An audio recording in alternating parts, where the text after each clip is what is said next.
This week on the agenda, the menace of microplastics. We'll find out what the world needs to do to rid our oceans of 5 trillion pieces of trash.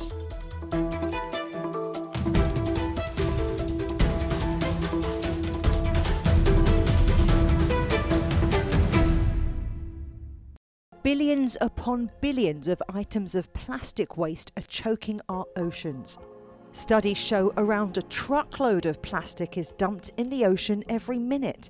It's harmful to plants and wildlife and is a growing threat to human health. Much of the rubbish in our ocean ends up as microplastics, pieces of debris smaller than a grain of rice, under 5 millimetres long. It's estimated there are now more than 5.25 trillion of them littering our ocean floors, and they're ending up in the human food chain. A recent report showed 83% of tap water samples from major metropolitan areas around the world have been contaminated with plastic fibres. 93% of bottled water tested showed some sign of microplastic contamination too. Microplastics come from everything from food wrappers to cosmetics, car tyres to paint and clothing. For example, a single fleece jacket sheds up to 250,000 microfibres during a single wash. And this year, for the first time, scientists have found microsamples of plastic bottles and carrier bags in human blood, which means these tiny particles can travel around the body and get lodged in organs like the lungs. So microplastics have now been found inside the human body. But what does that really mean? Well, joining me now is Dr Laura Sadofsky, Senior Lecturer in Respiratory Medicine at Hull York Medical School, who carried out the research which found microplastics in the lungs. Laura, thank you ever so much for coming on the programme so we can dig into this. But let's start at the very beginning. When you embarked on this study, what were you looking for? Originally, we were trying to find out whether there were microplastics in the air that we believed and what was the consequence of that. So there's been quite a lot of research done which has shown that there are microplastics in the aquatic environment, but there's a lot less known about what's in the air that we breathe. So that was our original aim. And we started off our research by measuring microplastics from the air. So we started off with a study looking at microplastics in the household environment, and then we looked at microplastics that were in the outside environment. So we essentially collected dust, if you like, and analysed it using the micro FTIR to see whether there was plastic present and what were the characteristics of that plastic. So what were the sizes and what were the shapes. And we found that there were plastics in the air that we were breathing, and we found reoccurring plastic types, so things like PET, so polyethylene terephthalate, and PP, so polypropylene. And the main type of plastic that we were finding in terms of shape was fibres. So these are plastics which are used regularly around the house. And these are often found in textiles, fabrics, soft furnishings, but also the clothes that we wear, and also things like single-use plastics, so plastic water bottles, etc. I know you started off looking at household dust, but so how surprised were you by what you found? So we identified that there were microplastics in the human lungs. So as we had found microplastics in the home environment, indicating that it was in the air that we breathe, I guess that we weren't actually surprised that we found it in human lung tissue. For us, the surprise was the size of those plastic particles in the lung tissue and how deep that plastic got, so how low in the lungs it got. So when you talk about that size and where it got to in the system, you know, what are we talking about? Are we talking about something that is visible to the eye or that's just in the air? Microplastics are between 1 micrometre and 5 millimetres. That's the definition that we've used for this study. Although we didn't particularly find them at the size of 5 millimeters, which you would be able to see with the naked eye, we were still finding them within the millimeter size, if that makes sense. Microplastics have been found in the bloodstream. So what does that mean for our general health? That's a really good question. And at the moment, we don't know. So that really is the next step within the scientific community. So for those of us that are looking at microplastics, obviously, like you said, we've found microplastics in human lung tissue, and we have found microplastics within the group from the Netherlands found microplastics within human blood. So now the key thing is to find out whether that matters. Is it important? Is it having a detrimental effect?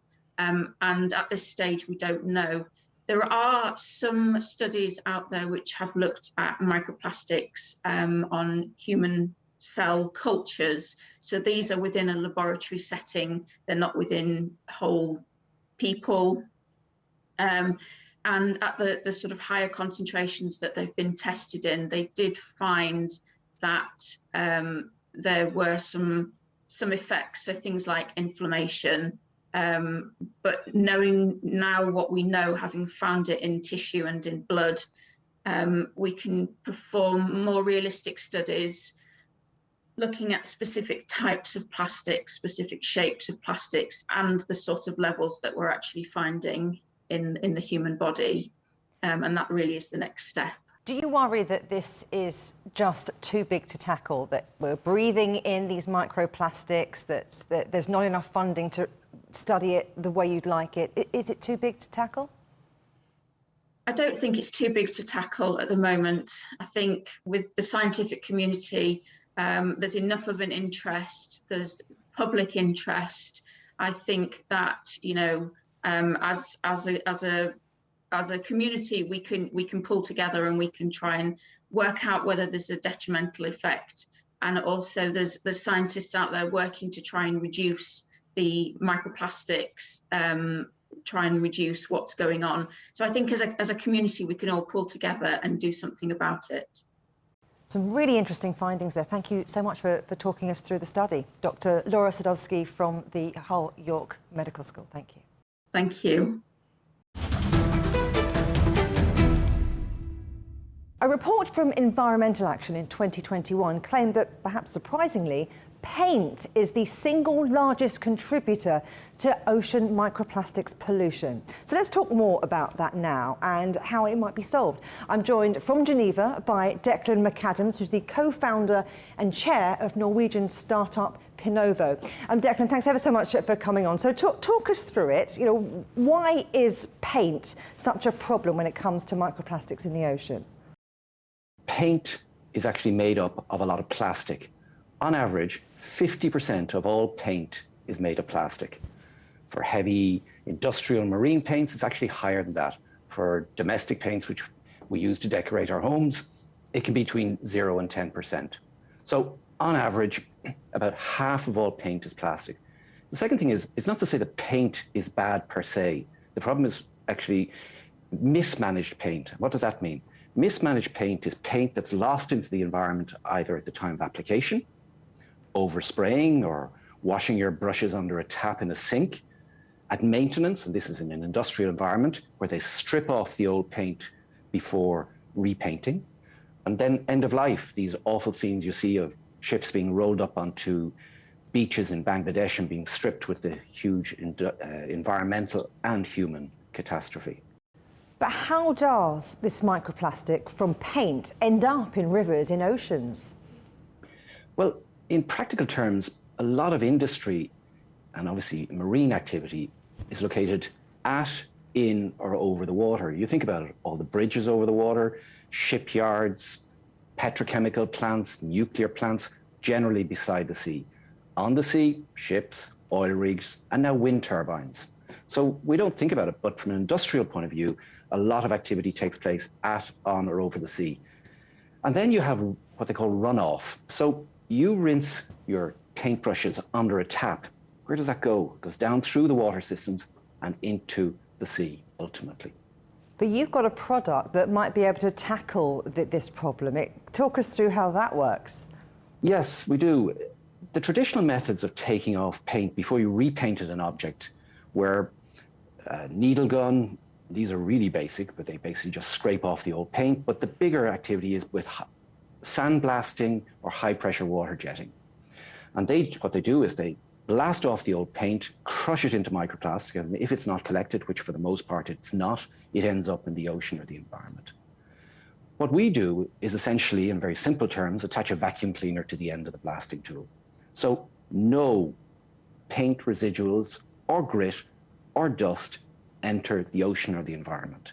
And then on top of that, what we do is we recycle the grit up to 20 times, which means there's about 80% less grit usage, which, given the weight of grit, the cost of grit, and the cost of transport of grit, means we actually lower the CO2 emissions of using vacuum blasting compared to the traditional methods of blasting. So what kind of impact is this technology having, or is it just touching the surface? No. Marine and industrial activity make up about 36%. Over a third of all of the paint is in marine and industrial, and that's where we can have an impact. Now, that's a very big figure. When you think about it, that the EA report identified total microplastic leakage into the ocean at 1.9 million tons per annum. That's enormous. And again, put that into perspective, what they call macroplastic, which is plastic bottles, straws, single-use plastics. The UN says that there's about 8 million tons of macroplastics, the stuff we can see and touch and feel, end up in the ocean every year. Now, if on top of that, we're saying that 1.9 million tons comes from paint alone, ignoring tires, textiles, pellets as sources of microplastics, this is a very big figure. So if we can deal with 36%, or our technology like us can deal with 36% of this problem of 1.9 million, that's going to have a big impact. I mean, I'll give you another simple figure. We have calculated that using one of our machines for one day stops 1 kilo of paint microplastics entering the ocean. And you say, well, so what? Well, 1 kilo of microplastics is the equivalent of 100 empty half-litre plastic bottles. Each half-litre plastic bottle weighs about 10 grams. So if you used one machine, one vacuum blasting machine, all day or every day for a year, that stops 36,000 plastic bottles entering the ocean. That's something I think people can relate to, and that's a big impact. It is a big problem, and the urgency to tackle it is real. But is it profitable? Because the technology you're talking about, that innovation, it's expensive at a time when many around the world are counting out their pennies and thinking this is not a priority. Well, in fact, that's not the case.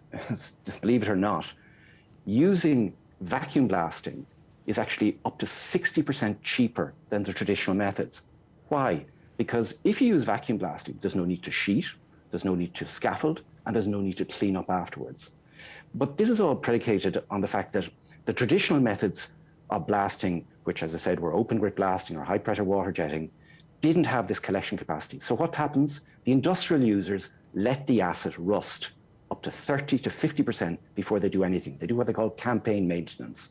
So every 3 to 5 years, they shut the thing down, cover it up, blast it, and everything with all the consequences. But one of the consequences of this approach, campaign maintenance, is in letting the asset rust 30 to 50%, you have what I call passive emissions. So all of the rust and old paint residuals that are falling into the ocean, off the oil rig, off the bridge, off the ship, are paint microplastics.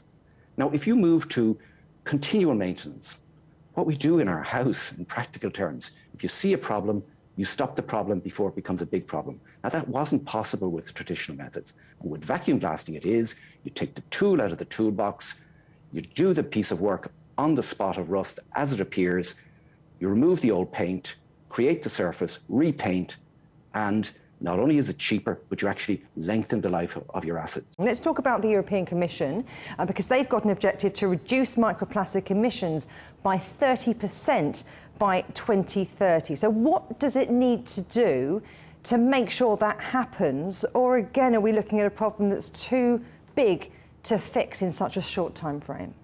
No, I mean, I'm a believer, I'm an optimist by nature, and I think most entrepreneurs are, because I think technology, once it gets a signal from the regulator as to the direction of travel, technology will find solutions, business will find solutions, capital will enter in the search of solutions to meet the new regulatory standards.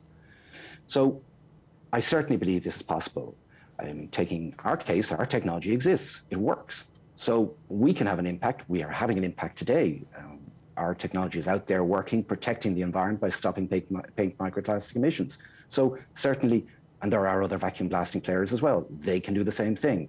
So we call on the EU Commission to, again, go back to my point about regulators, make it clear that the paint industry is required to, one, give more information about the plastic content of their paint, two, inform their customers as the risks of mismanaged paint, and three, inform about the measures of stopping it, because there are other sources of microplastics, be it textiles, and there are other innovators who are out there finding solutions to those problems as well. So I remain positive. I believe that once the regulators step up, show the direction of travel, industry will change its practices and innovation will create the opportunities and solutions to deliver the result that the Commission wants. What will happen if we don't take greater action on the paint pollution problem? Well, it's part of a bigger picture. I mean, what are we talking about here? We're talking about protecting the ocean. And we all know that the ocean is critical in the context of climate change, livelihoods, the number of people who live beside the sea, who make their livelihoods from the sea. So protecting the ocean is critical. And allowing all of the paint microplastics and all the other forms of pollution that enter the ocean reduces the ocean's capacity to protect us from climate change and all of the other risks that we're facing. So it's not something we can stand by and watch idly. It's something where we have to take action because it's all related. Declan McAdams at Pinovo, thank you very much. Thank you very much, Juliet. Still to come here on The Agenda, I'll be talking to Emily Stevenson, the beach guardian, to discover more about what we could all be doing to clean up our oceans.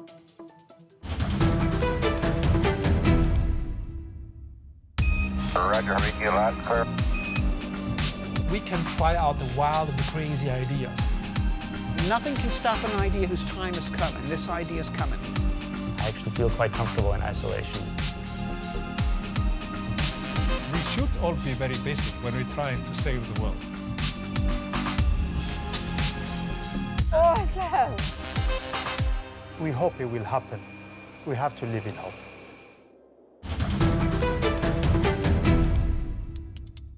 Welcome back to The Agenda. We've heard about the true scale of the microplastics issue and what one industry is doing to address it. But what about our personal responsibility to clean up the planet? I'm joined now by someone who realised there was a real problem when she was only 12 and decided to do something about it. Emily Stevenson, the co-founder of Beach Guardian. Emily, an absolute pleasure to see you and to have you on the programme. What was it that made you sit up and think, gosh, I've got to do something to tackle this plastic pollution problem? Well, I think you said it yourself, Juliet, that I have kind of been doing this from such a young age. And I've been very, very fortunate to actually grow up in Cornwall, so right on the coastline. And I've had such wonderful, magical childhood memories of being on the beach, out in the open environment. But unfortunately, plastic has polluted all of those memories. So because I've been exposed to plastic pollution my entire life, it's now why I want to give my life to tackling this. And it's that is the real catalyst for what I do. So talk us through it. What is Beach Guardian?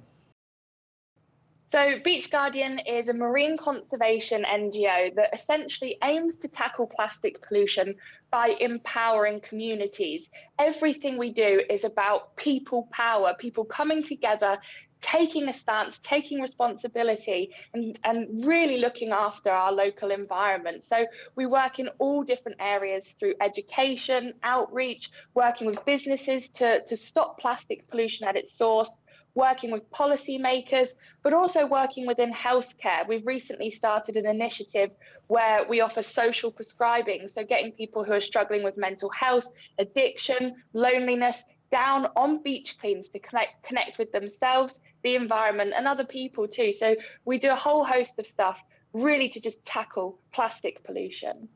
Now, since that first day on the beach, you've become more alert to it. But what have you noticed about the amount of plastics that are washing up on the seashore?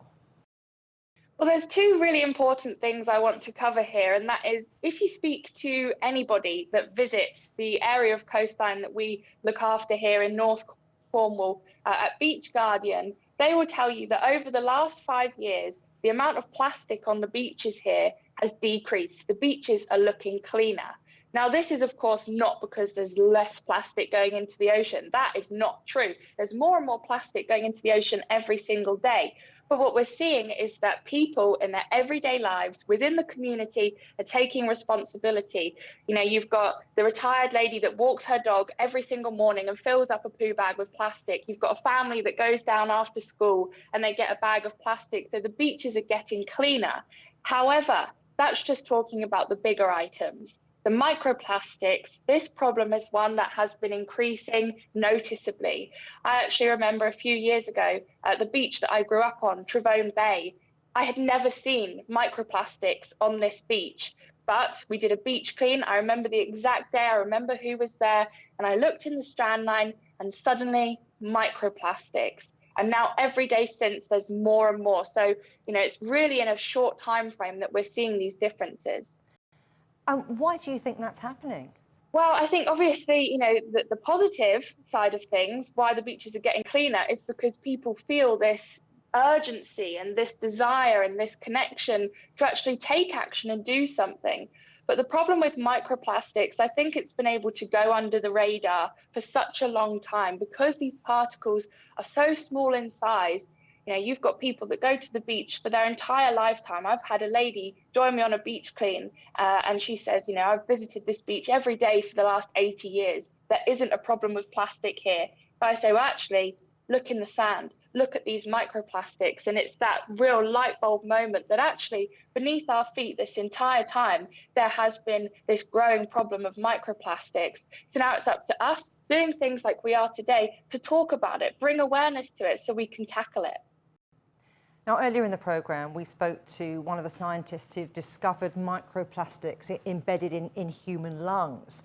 But some of the research that you've been looking at also zones in on health aspects, doesn't it?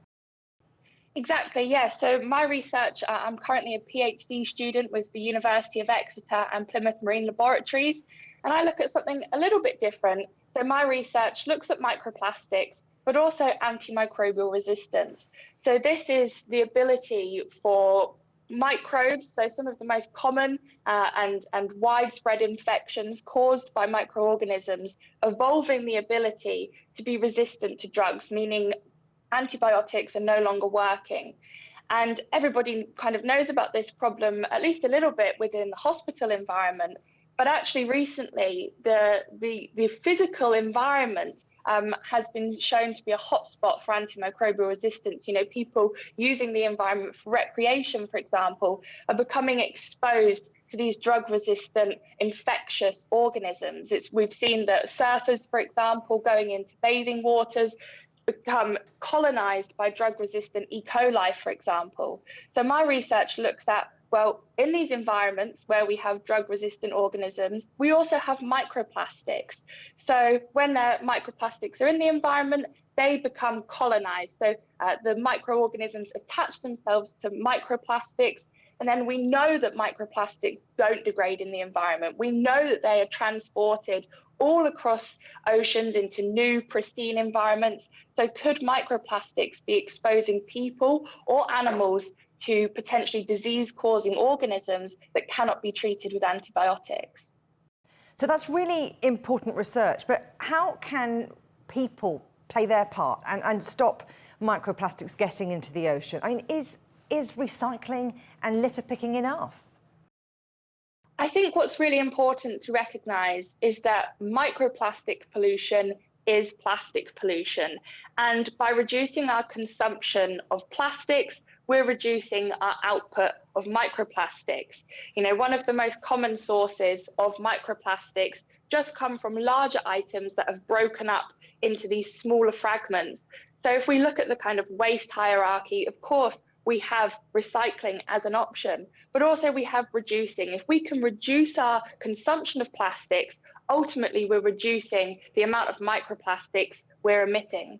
Another source of microplastics we see here in Cornwall are these tiny little pellets that we call mermaid's tears, also known as nurdles. These are the pre-production pellets that all plastics are made of. And so then if we can reduce our consumption of plastics, then we're reducing the amount of pellets that need to be produced. So I think reducing is always a great start, reducing plastics in all areas of our life. But of course, then litter picking is another great thing to do, because if we can take the larger items out of the environment, they're not going to fragment into microplastics, which are considerably harder to remove. And what about those companies who claim they have alternative to plastic? So they're making packaging and stuff out of something that maybe can biodegrade more economically and environmentally friendly?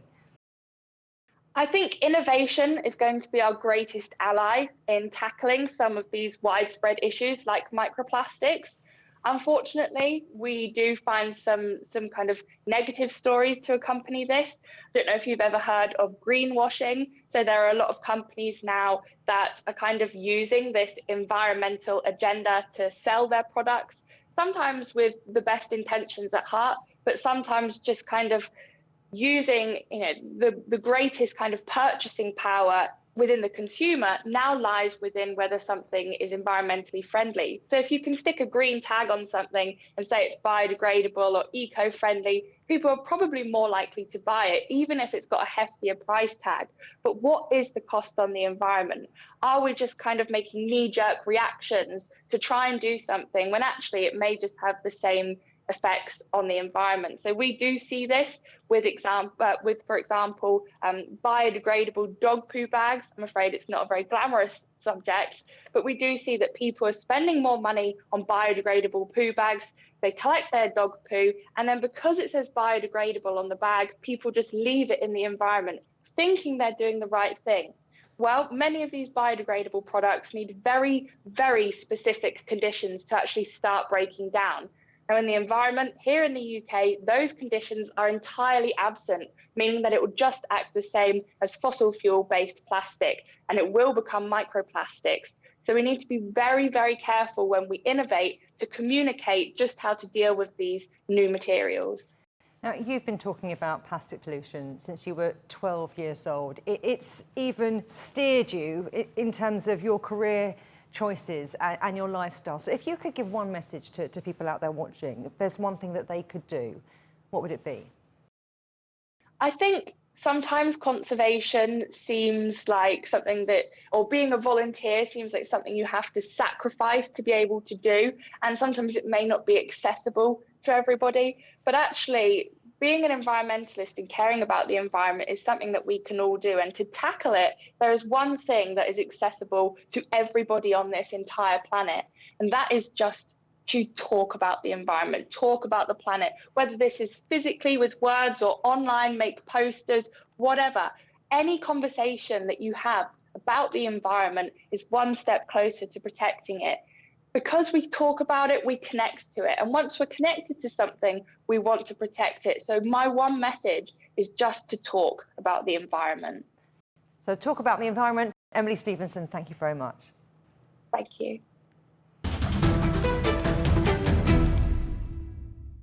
You can watch every episode of The Agenda in full on CGTN Europe's YouTube channel. And for exclusive extra content from me, my guests and the rest of the team, don't forget to check out The Agenda Show on TikTok. Coming up on a future agenda, is this the end of globalisation? We'll get the view from one of Britain's best-known businessmen, Sir Martin Sorrell. But for now, from me, Juliet Mann, and from all of the Agenda team here in London, goodbye.